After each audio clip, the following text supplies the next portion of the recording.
step into the Jackson County Courthouse in Florida, where the trial of Zachary Wester, former deputy sheriff, revealed a disturbing pattern of misconduct. Wester, 30, was convicted of multiple offences, including planting drugs on unsuspecting drivers, racketeering, false imprisonment, and misuse of controlled substances. His actions targeted individuals during routine traffic stops, fabricating charges that led to wrongful imprisonments. Among the victims was Teresa Odom, who expressed the emotional toll his actions took on her life.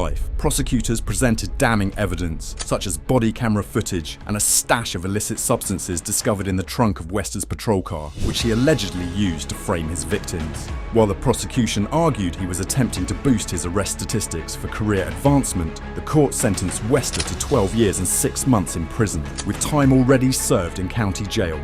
He will now be transferred to a state facility to complete his sentence. In Waverly, Ohio, at the Pike County Courthouse, former Sheriff Charlie Reita faced arraignment on multiple felony charges. These included theft in office and tampering with evidence. In 2019, Reita was accused of diverting funds from drug busts, allegedly to support a gambling addiction. Investigators estimated the misappropriated amount at around $5,000. Reita claimed in court that the money was used to assist the community, but his explanation failed to gain credibility. Before sentencing, he gave an emotional plea. As a sheriff of Ohio, I shed, I shed bad light on the office of sheriff. I can only ask that my staff, their families, the community, and my family who is here today will forgive me for the undue stress I caused them.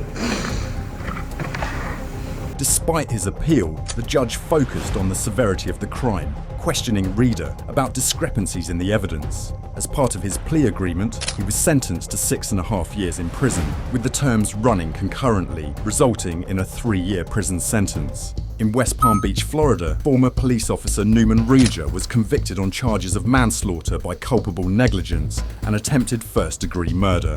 Raja was involved in the fatal shooting of Corey Jones, a 31-year-old musician and housing inspector who was waiting for roadside assistance after his car broke down. Jones, who was legally armed, was shot during a brief encounter with Raja, who was on duty in plain clothes at the time. Prosecutors argued that Raja acted recklessly, firing 6 shots, 3 of which struck Jones, even as he attempted to flee. The case drew widespread attention as it highlighted ongoing concerns about law enforcement's treatment of black individuals. During sentencing, the judge described the case as deeply tragic and emotionally impactful. Raja received 2 concurrent 25-year sentences for his crimes. In New Jersey, former Edison police officer Michael Dotro was convicted for orchestrating a series of retaliatory acts against colleagues, was setting his supervisor's home on fire in the early hours of May 23, 2013, while the supervisor's family, including a 92-year-old woman, was inside. Thankfully, no one was injured. Dotro was also implicated in other misconduct, including accessing police records for personal reasons and conspiring to retaliate against a North Brunswick officer involved in a DUI case. The judge emphasized the broader harm caused by Dotro's actions, stating that such behavior undermines public trust in the justice system.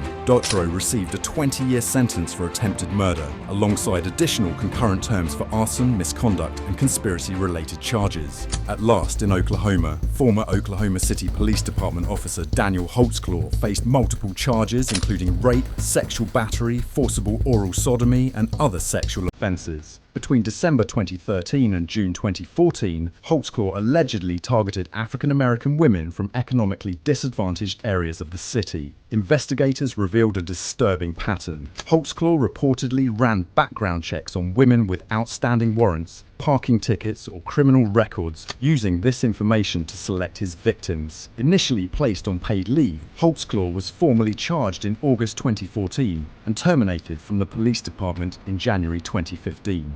His trial began on November 2, 2015, and after weeks of proceedings, the jury reached a verdict. Mr. Holtzclaw, this jury finds you guilty of the various counts.